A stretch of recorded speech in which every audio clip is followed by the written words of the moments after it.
Who will be king? Now, this is a story of great court politics. This is actually a lot of fun if you're interested in political dramas, of course.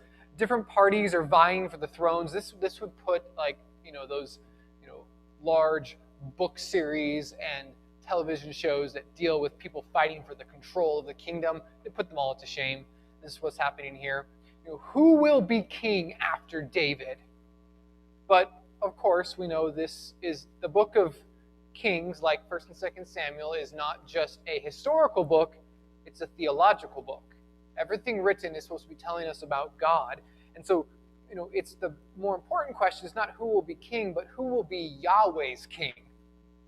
Who will be king over Yahweh's people? And this whole beginning part kind of blows away the idea that God doesn't care about the little things. God is very concerned about specifically who will reign, not just that someone will reign. We sometimes get these wrong ideas that, God, he cares about, as long as it ends in the right place. It's like God is like a river. He pushes everything down to the mouth. It gets there eventually. God specifically made promises about one man being king, and he will do so. Now, this whole incident is actually, you could say, this is the forces of Satan and the forces of sin trying to steal the throne from God's chosen one. And the forces of sin and Satan trying to steal the throne from God's chosen one. How is this all going to work out? This is the big question. But, of course, to get into this, we must review. Because 1 Kings is actually part 3. And it comes after what, of course? 2 Samuel. And if you recall, 2 Samuel chapter 12. 2 Samuel 11 is the great, horrific failure of David as he sinned with Bathsheba and killed Uriah and then hid it for a year. And then chapter 12, Nathan the prophet comes and rebukes him to his face. David falls in shame, but God says there's still going to be consequences for his sin, though he is forgiven. And his son, his firstborn child, is probably a son, since before, dies. But then look at 2 Samuel chapter 12, verse 24 and 25. Listen closely. I'm going to ask you a question about this. Then David comforted his wife Bathsheba, and went into her and lay with her, and she bore a son. And he called his name Solomon. And the Lord loved him, and sent a message by Nathan the prophet. So he called his name Jedediah, because of the Lord. So who was loved by Yahweh? Solomon. Again, before, in chapter 12, she was called the wife of Uriah. Now, it's saying David comforted his wife. She can be his wife now that his relationship with God is restored. And counselor Jim Neuheiser says, even though this marriage began in a very sinful way, the Lord's blessing again rests on David and his offspring. This is a huge deal. This is God using one of David's most wicked acts to produce his heir, someone that God loved. God's kindness is shown in verse 25. Nathan comes back to David, this time not with accusation or condemnation, but with encouragement, saying, Yahweh loves him. Yahweh loves this son of yours, which harkens back again to, as we saw last week, the Davidic promise in chapter 7. In chapter 7, verse 14, Yahweh says to David, I will be to your son a father. He shall be to me a son. When he commits iniquity, I will discipline him with the rod of men, with the stripes of the sons of men, but my steadfast love will not depart from him, as I took it from Saul, whom I put away from before you. And your house and your kingdom shall be made sure forever before me. Your throne shall be established forever. Yahweh loves Solomon in fulfillment of this promise that he made in chapter 7. And throughout the Old Testament, to say to love someone is to say to choose them. Love is a verb, as it were. Is I choose to love you. And Yahweh gives him the name Jedediah, which means Yahweh loves. This name never shows up anywhere else, but it's showing Solomon is the fulfillment. He's the next step of this promise.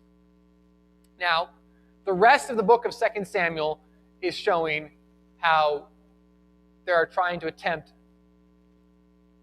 usurping Solomon's throne, going with someone else. Of course, Absalom kills one son in chapter 13, and then he flees and then comes back, and in chapter 15 he tries to take the throne from David. He's defeated, and as soon as he's defeated, we got to chapter 20 where Sheba rebelled and took a whole forces off. And then as soon as that's done, then we start to see, even David's own sin is trying to keep all of this from happening. So this consequences are happening. All this stuff is going wrong that's trying to prevent God's promise from going from David to Solomon and eventually Christ. David stopped both those attempts to take away his crown. He stopped them from disobeying what God's commands were. But once more, there is a threat against the promised one. That's the theological. Is God's will going to be subverted? And we'll see today the attempt to avoid God's promises is thwarted by simple reminders and good leadership. We'll see if we get to the leadership part. We'll get to the reminders part for sure. We're going to see how people try and thwart God's promises. Satan tries to thwart God's promises, but it is reinforced by some simple reminders, by good leadership. Chapter starts off, verse 1, with David is weak and he's not leading, and thus creating a vacuum. David is weak and not leading, and so he is creating a vacuum. Verse 1 through 4. Now David was old and advanced in years, and though they covered him with clothes, he could not get warm.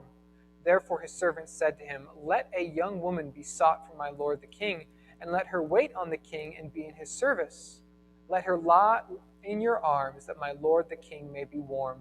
So they sought for a beautiful young woman throughout all the territory of Israel, and found Abishag the Shunammite, and brought her to the king. The young woman was very beautiful, and she was of service to the king and attended to him, but the king knew her not. So we see the issue of David's age come up. David is now old, probably 70 years old, because 2 Samuel 5 verse 4 says, David was 30 when he began to reign, and he reigned 40 years. What's 30 plus 40? 70. So he is 70 years old. And I know, 70 years old is not old today. Okay? 70 is not. But in a time when there was no medicine, no internal heating, and lots of disease, Psalm 90 verse 10 says, the years of our life are 70, or even by reason of strength, 80. Yet their span is but toil and trouble. They are soon gone, and we fly away. Psalm 90 verse 10. So basically it's saying, the best life is 70. And the incredible life is 80. But David was a warrior who was constantly in battle. He's not living to 80. But he's old. He is, and he is in such an unhealthy state, he literally cannot keep himself warm at night. There's no matter how many blankets they throw on him. Again, a world with no insulation, with just fur blankets, no, heat-reflecting bags. It was a lot harder to keep people warm at night when the weather turned. So, a solution was devised. Okay, here's what we're going to do, O king. We're going to go find a young virgin who is going to provide you service during the day and warmth at night. And they make a nationwide search for her, very similar to Esther, right? And how Esther was searched for by the king. And they find a woman in Shunem, up to the north. Her name is Abishag, and she is from the place of Shunem, which is on the outer hills of the Mount Moriah. It's an important city because a lot of people invaded it on their way into Jerusalem. And what is her description in verse 4? Very beautiful. Like, that doesn't even kind of get the extent of the Hebrew. Well, okay. She's young. She's young. She's a virgin. And she is incredibly beautiful. Now, her duty, again, twofold: to care for him during the day and to sleep in his arms at night, which sounds so weird to us, doesn't it?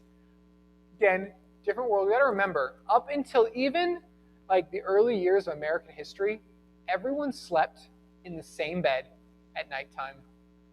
Like, and usually in one room. Families would sleep on top of each other for warmth. Even today, a lot of families sleep together because it's the only way to stay warm. You see this in Ecclesiastes 4, verse 11, which says, if two lie together, they keep warm, but how can one keep warm alone? So it's not unheard of to have people try and sleep together to keep warm. It wasn't always sexual. However, the author goes out of his way to describe her beauty, doesn't he? They picked her because she was beautiful. They also picked her, if she, as a king, for her to not be a virgin would have been shocking. So, and we'll see eventually, she's basically going to be considered a concubine. But the passage is very clear. The king knew her not.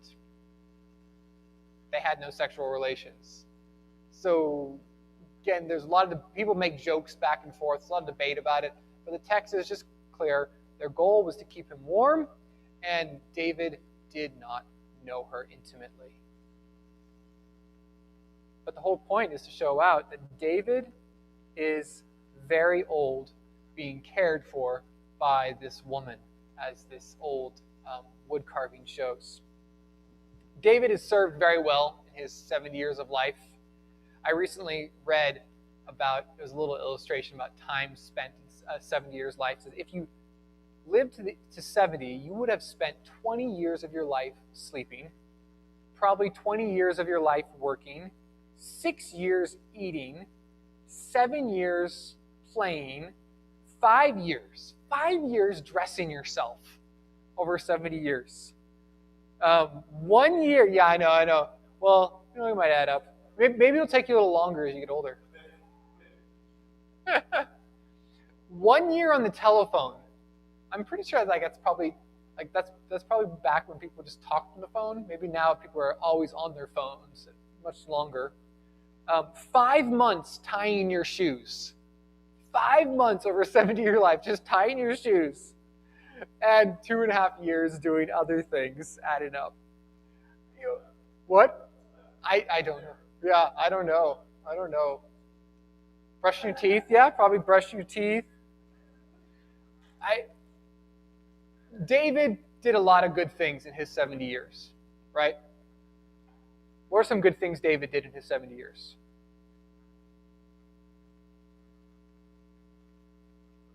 He killed Goliath, thank you. Someone had to say that. He brought peace to his kingdom.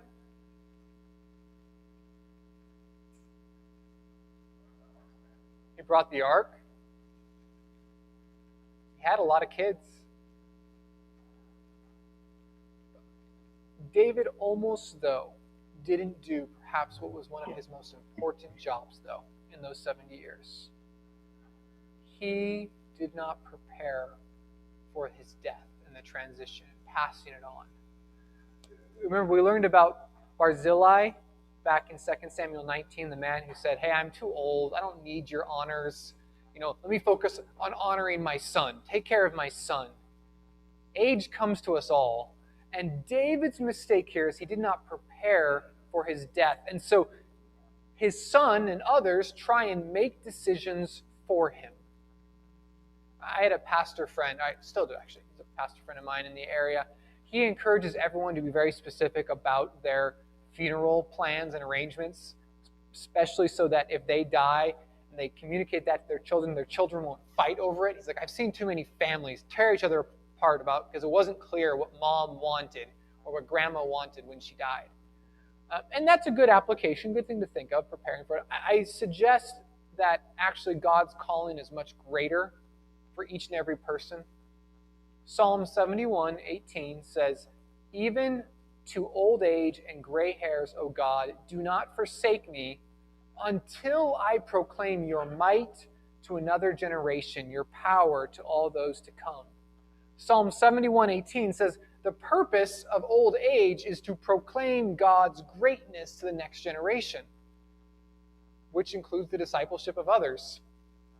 Being available, ready to speak, prayerfully looking for those opportunities. That's what David is calling for. And David almost fails here.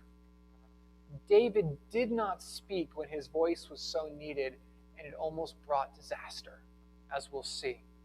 Because while David is weak, Adonijah, or Adonijah, I like Adonijah because it's better for the Hebrew. Adonijah is prideful with powerful friends.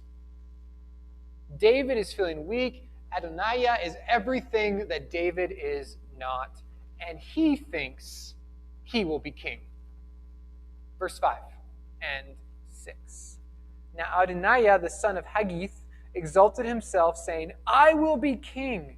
And he prepared for himself chariots and horsemen and 50 men to run before him. His father had never any time displeased him by asking, why have you done this and so? So, David's family is kind of confusing. Partly because he had so many wives. Right? That's, again, one reason why it's not a good idea. That's why the Bible says don't. I would say the Bible's description is always that having multiple wives ends badly, even if it doesn't prohibit it explicitly in every situation. But according to 2 Samuel 3, verse 4, Adonijah was the fourth son, the son of Haggith. 2 Samuel 3, verse 4. You remember, big family tree, right? David's big family tree. And the first son, Ammon, was killed. By who? Absalom, who was actually the third son. Chileab, we never hear of after his birth, so it's assumed that he died in his childhood. And then what happened to Absalom? He was killed. So, who does that leave? Adonijah. Now, Israel had never had a dynasty up to this point. How were Saul and David chosen as kings? Who made them king? A judge whose name was Samuel. Remember, Samuel we talked about, he was the kingmaker. So there's never been this time, but why might Adonijah think he would be king? Look down at verse 6.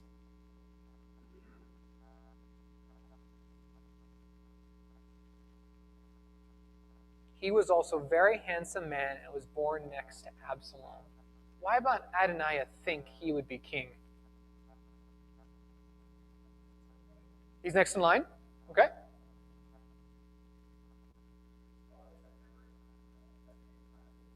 His father, he goes about saying, I'm going to be king, and his father never said, whoa, whoa, whoa, no, you're not.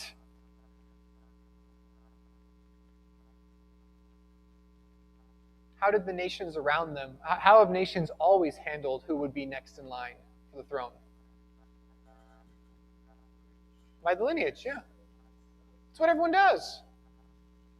And there's a key reason of him saying that he was very handsome. Because what did the people want in their kings? Good-looking men. They go back to Saul. They're like, he's taller than everybody. Like that impressed people. They want an impressive king. The people were looking for that. And the similarities continue because he thinks he will be king, and he starts to act like Absalom quite extensively. He gets some chariots and sends 50 men before him as a royal procession, making himself look like a king. 2 Samuel 15, verse 1, Absalom got himself chariot and horses and 50 men to run before him. You get that? Who is he like? Absalom. What is he trying to do like Absalom did? Take the throne. though two different words were used, both Adoniah and Absalom are praised for being very handsome. Right? He is extremely prideful, exalting himself. And why is that a bad thing in God's world, to exalt yourself? He hates pride. He opposes the proud. Yes, you may.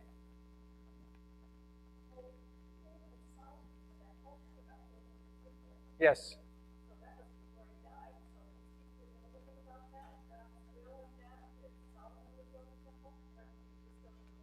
We'll get there in a second, but I think the instructions for the temple come after this. However, everyone knows that Solomon should be on the throne because Adoniah specifically does not invite him to his coronation. Out of all the things, like he knows what's happening. He knows that, and even they will later say that a promise was made to Solomon that he would be king. So it's obvious, it's known. But they're just trying, he's like, but I'm the next in line. And I'm so great, I'm so handsome. Who's this, my little brother here? What does he know?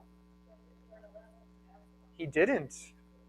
And you know who else didn't learn a lesson from Absalom? David.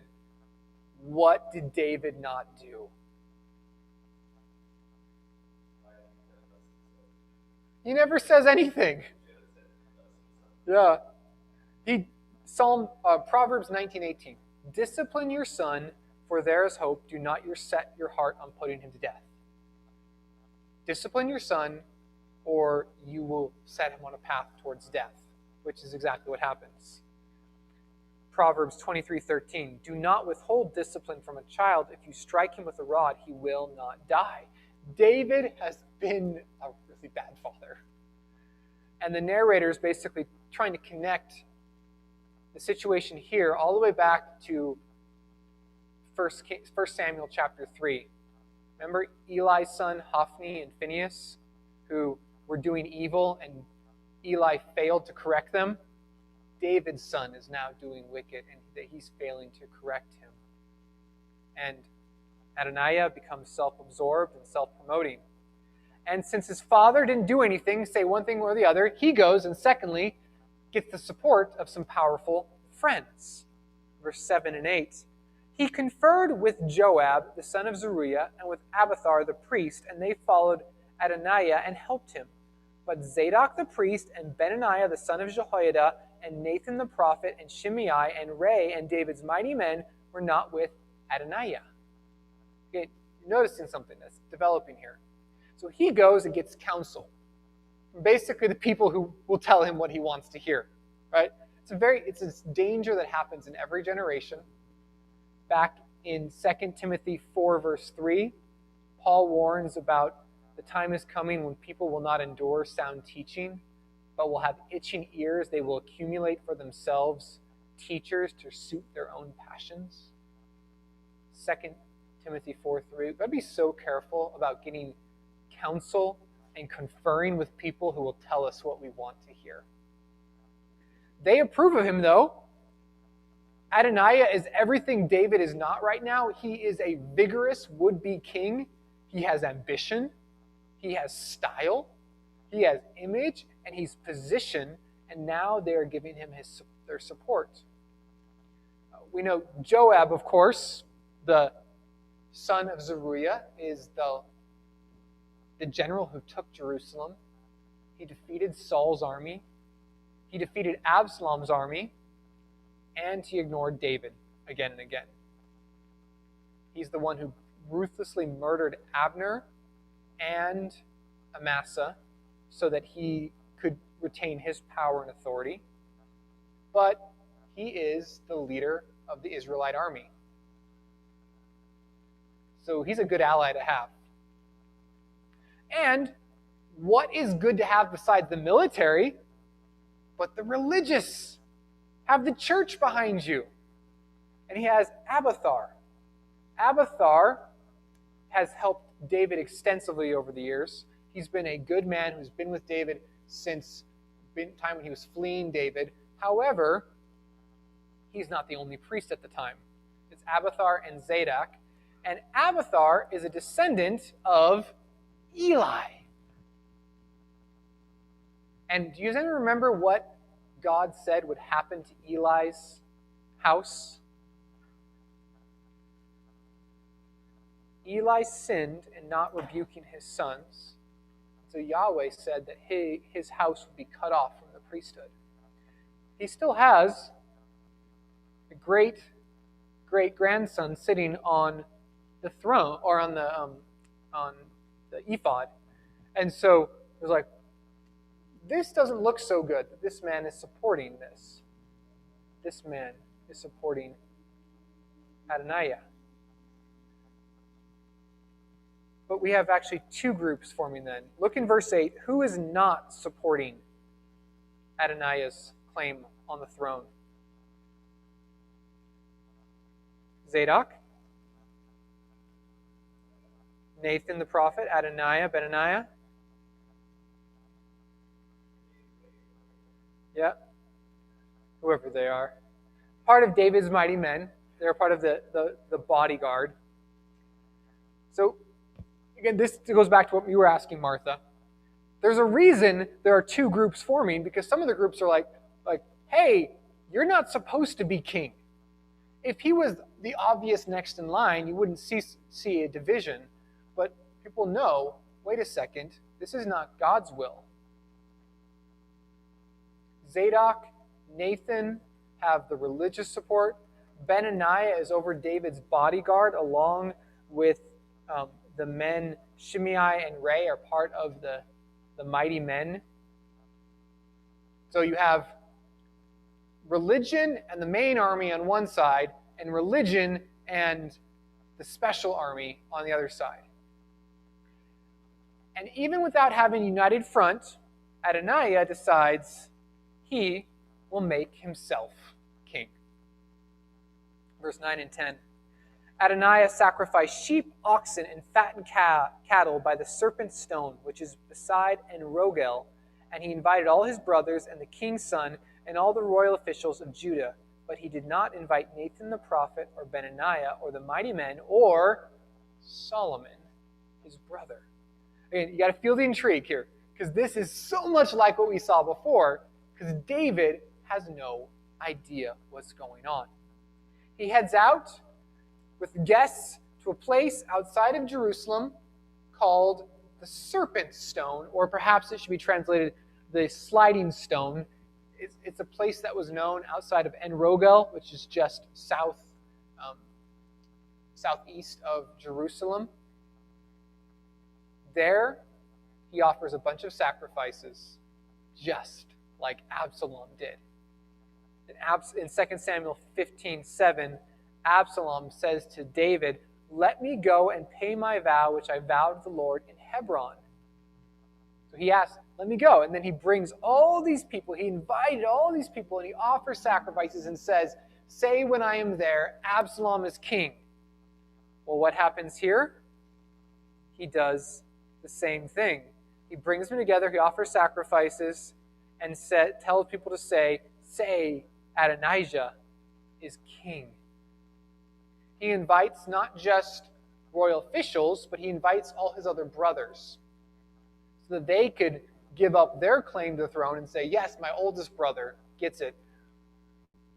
The takeover seemed clear, but it's very telling, because who does he not invite? Solomon. He knew who wasn't supporting him. And all the other sons are invited except the one who should be king. You get that? Isn't that obvious leaving out? We'll see in a minute the reason that Bathsheba is like, I'm going to die, and my son is going to die unless you act, because clearly he is separating Solomon out. David's inaction here causes something. David's inaction is inaction. This just happened to me, because you know when you go onto your counter and you have some food that's been sitting on the counter, and you look at it and there's some mold growing on it. And you're like, oh, yuck, okay. And you could be like, okay, I'm going to cut off the top of that food, separate it out, take it, put it in the fridge to keep it from growing anymore. That could be one thing to do. But if he's like, oh no, I don't, that's too gross, I'm just not going to touch it, I'm going to leave it there, what's going to happen to the mold on whatever that food was? It's going to expand and grow more. Doing nothing is doing something. David should have acted. David should have cared about his son. The phrase gets thrown out often, judge not, right? Judge not. Who was David? It's unloving and cruel to judge someone and tell them they're doing wrong. How dare you reprove someone else? Yet, in fact, far from being unkind or unloving, rebuking in love is the kindest thing we can do. Proverbs 27, 5 and 6 says, open rebuke is better than love carefully concealed. Faithful are the wounds of a friend, but deceitful are the kisses of an enemy. Like that verse blows my mind. Faithful are the wounds of a friend. Proverbs 28:23 says, he who rebukes a man will find more favor afterward than he who flatters with his tongue. Proverbs 28:23. Hard conversations are good. David should have loved his son enough to say something. Now, Mother's Day is coming up, right? So could you imagine your mother, about to walk across on a dangerous bridge, and she is, all consumed with whatever's going on in her mind, and doesn't notice that the light has changed and the cars are getting ready to go and come across. Would you be loving to say, oh no, I can't tell her, she knows what's going on, and let her walk straight into traffic? Of course not. In the same way, if a friend is engaging in a homosexual lifestyle, would you not want to tell him that no homosexual will inherit the kingdom of God? We can say in love, of course, right? We're like, hey, yes, I too, I'm not coming as you as someone who's holier than thou, because I'm a sinner too who needs forgiveness. But so do you. This will destroy you. Like, we should have those conversations with people we love. And yet here is also the encouraging part. David is this close to destroying everything he's built. And yet is God out of control? Absolutely not. The situation isn't hopeless. David's nearing this big transition point. The wrong move could spell certain disaster. But God has a promise that will not be undone. And we see that promise accomplished through two people. Noah and Bathsheba hold everyone to God's promises. This is actually a really important deal. Noah and Bathsheba step up to say everyone else, we need to hold to God's promises. We need to do what God has said. David, you need to do what you've said. Nathan goes to Bathsheba with a plan when he hears about this. Verse 11. Nathan said to Bathsheba, the mother of Solomon, have you not heard that Adoniah, the son of Haggith, has become king, and David our Lord does not know it? Now therefore come, let me give you some advice, that you may save your own life and the life of your son Solomon. Go in at once to King David and say to him, did you not, my lord the king, swear to your servant, saying, Solomon your son shall reign after me, and he shall sit on my throne? Why then is Adoniah king? Then while you are still speaking with the king, I will also come in after you and confirm your words. Clever plan. Now remember, this is Nathan who rebuked David when he committed adultery with Bathsheba and killed Uriah. This is the same Nathan who was there when Solomon was born and blessed him. And he returns again, having been absent from the story. And he goes to Bathsheba to warn her. Adoniah has made himself king. And he has not told David, and he has not invited you or your son, and you know what this means. Again, court politics. Competitors for the throne. He knows this is against God's will. Solomon is supposed to be on the throne. It was promised to Solomon by both Yahweh and David. And he knows that Solomon and his mother will be killed if someone else steals it. See, Adoniah is not prepared for peaceful coexistence. In ancient Semite culture, in the Israelite culture of that time, if you host a party, it is essential to invite everyone in importance. And to not invite someone was a serious injustice, not even just like an insult, it was an injustice. So to not invite one of his brothers is purposeful. It's not a mistake. And he shows he's planned to liquidate the opposition.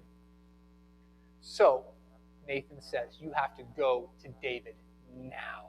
And you have to remind him that he told you Solomon would reign, and I will come in, and I will confirm what you're saying as being true.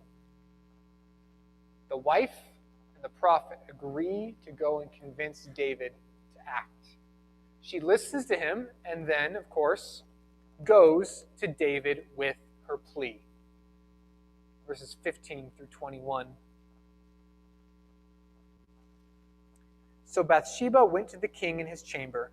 Now the king was very old, and Abishag the Shunammite was attending to the king. Bathsheba bowed and paid homage to the king, and the king said, "What do you desire?" She said to him, "My lord, you swore to your servant by the Lord your God, saying, Solomon your son shall reign after me, and he shall sit on my throne. And now, behold, Adoniah is king, although you, my lord the king, do not know it. He has sacrificed oxen, fattened cattle, and sheep in abundance, and has invited all the sons of the king, Abiathar the priest, and Joab the commander of the army. But Solomon your servant he has not invited. And now, my lord the king, the eyes of all Israel are on you, to tell them who shall sit on the throne of my lord the king after him.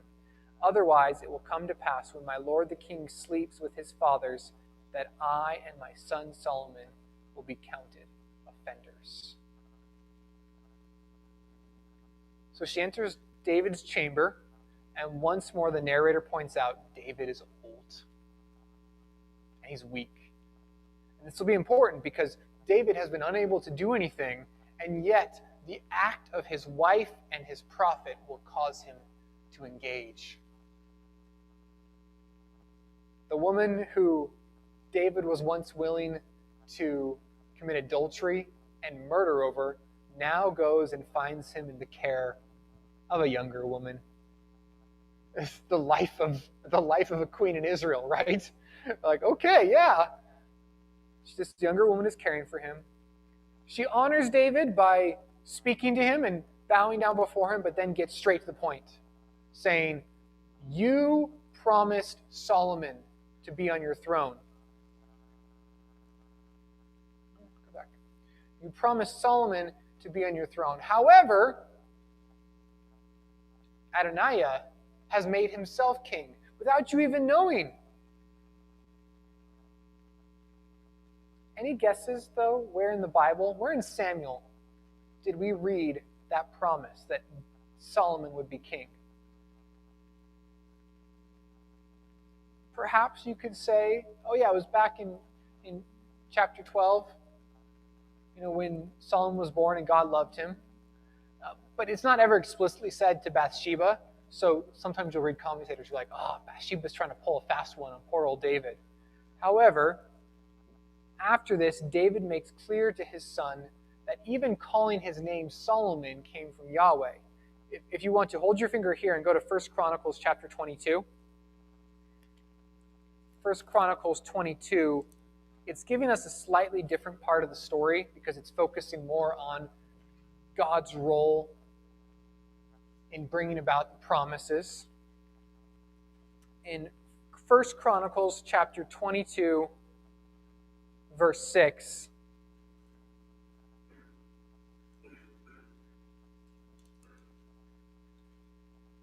most commentators think this happens after Solomon is put on the throne.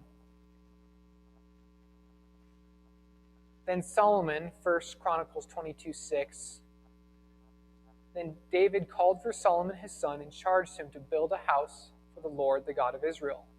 David said to Solomon, "My son, I had it in my heart to build a house to the name of the Lord my God, but the word of the Lord came to me, saying, You have shed much blood and have waged great wars. You shall not build a house to my name, because you have shed so much blood before me on the earth.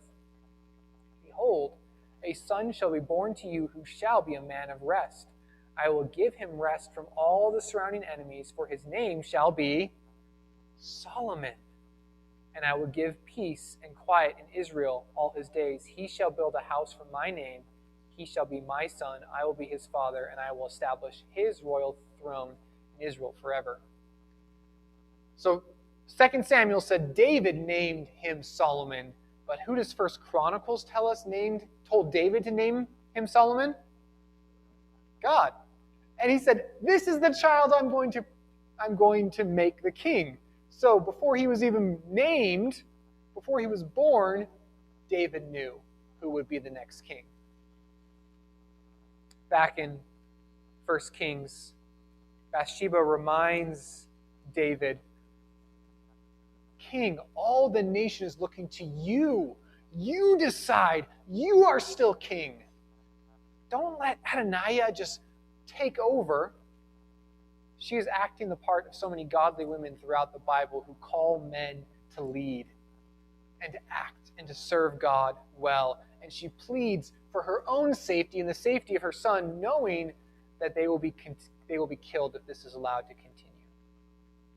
Before any response can be given, Nathan rushes in and goes to David with some probing questions. Listen to his questions, verse 22 to 27. While she was still speaking with the king, Nathan the prophet came in, and he told the king, here is Nathan the prophet. And when he came in before the king, he bowed before the king with his face to the ground. And Nathan said, my lord the king, have you said, Adoniah shall reign after me, and he shall sit on my throne? For he has gone down this day and has sacrificed oxen, fattened cattle, and sheep in abundance, and has invited all the king's sons, the commanders of the army, and Abiathar the priest. And behold, they are eating and drinking before him, and saying, long live King Adoniah! But me, your servant, and Zadok the priest, and Benaiah the son of Jehoiada, and your servant Solomon has not been invited. Has this thing been brought about by my lord the king, and you have not told your servants who should sit on the throne of my lord the king after him? And notice how this is the same Nathan who went to David with a story before he accused him, right? Notice how, again, he comes before the king. He asks questions. He asks the question first, have you put an Adoniah on your throne? Ancient Israel world, like the world around it, there was often the transition time where two kings would sit on the throne. The father would be dying, and he would say, you my son are also the king now. And that's an important factor even of trying to work out the chronology in 1 Kings. They're overlapping in their reigns. David, have you made him king? Because, verse 25 and 26, there's a statement, he has made himself king. He's offering sacrifices. He has people saying he's king, but he didn't invite me or other people. Because, verse 27, O king, you wouldn't have done this without telling us, right? That's not the kind of king you are. Now, why might Nathan ask questions? Why might he do it this way? Who is he talking to? The king. Not accusatory. Because again, what has David failed to do? Prepare for succession? Rebuke his son? Do anything. Proverbs 25:15 says, with patience a ruler may be persuaded, and a soft tongue will break a bone. Proverbs 25:15. Nathan is being soft-tongued right here. He's being patient. He's bringing about David's attention. He is convincing David to act rather than demanding David act. He's being wise. See, God uses these two people to make sure his promises happen. Their actions matter. I think too often we think, oh, no, God's going to do what he's going to do. God's the one who does it. I need to get out of his way. There was a song by the group Casting Crowns years ago. I love Casting Crowns. I've always appreciated their music. I appreciated that they're clear. However, they have one song where they say, the world doesn't need my tie, my hoodie, my denomination, or my translation of the Bible. They just need Jesus. We can be passionate about what we believe, but we can't strap ourselves to the gospel because we're slowing it down. Jesus is going to save the world. But maybe the best thing we can do is just get out of the way. And that sounds so pious, doesn't it? Like, we got to just get out of Jesus' way. Let him do it. The gospel doesn't need us, except Jesus uses people. We are his body. We are his arms and legs and feet. We are his mouth. And the gospel does not go forward unless people like you and me carry it. Romans 10, 14 and 15 says, how will they call on him in whom they have not believed? And how are they to believe in whom they have never heard? And how are they to hear without someone preaching? And how are they to preach unless they are sent? As it is written, how beautiful are the feet of those who preach the good news. Romans 10, 14 and 15. Dale Davis, in his commentary on this book, says how great it is a blessing to know that God, who remembers cups of water handed to his people in Mark 9:41, he does not think lightly of our faithfulness, major or minor. He doesn't look at us and say, I don't need you. He actually rejoices in us giving a cup of water to a brother or sister in Christ, let alone supporting a missionary or going across the street and talking with our neighbor. Our faithfulness is what God uses to bring about his plan of people from every tribe, tongue, and nation being saved. Faith does not say, oh, I'll just wait until God does it. Faith says, I know God is going to do it, so I'm going to be part of it. Because you can imagine, again, Nathan and Bathsheba could have been like, oh, well, God said that Solomon would be on the throne. It's okay. Like, Solomon's going to be there. And yet they go and act. And they are used by God to make sure that Solomon is the one to build the temple. Next week, it's 8 o'clock, so I'm going to wrap it up. We'll get to David's leadership next week. We'll see how David rouses himself in response. Like, there's a great comparison between David, who is sleepy, sick, dying, old man, to David, who steps into action to serve God again, starting in verse 28, and then who, in all his wisdom, pours into Solomon the need to fear God because of faithful actions. And I think that's what needs to be our call. God is going to do what he is going to do, but we want to be part of it. We want to obey God's commands as laid out. Let me pray, and then we'll take a break and take a few minutes to discuss. Lord God, may we be those who hear your promises and act upon them. It's so easy to be afraid, Lord, both of what will happen, what could happen, or, Lord, to actually go and do it because we don't know what the result will be. It's not working, Lord. It doesn't seem to be effective. Here, David, one more time, is facing another incident that's trying to take the crown away from him. Again and again, things happen to us. We have the same sins again and again. We speak the truth with friends and family again and again, and they don't believe us. Our world gets darker in so many ways. And yet, Lord, may we not give up the belief that you are working all things together for good. That you're able to change a heart and free someone from the deception of Satan.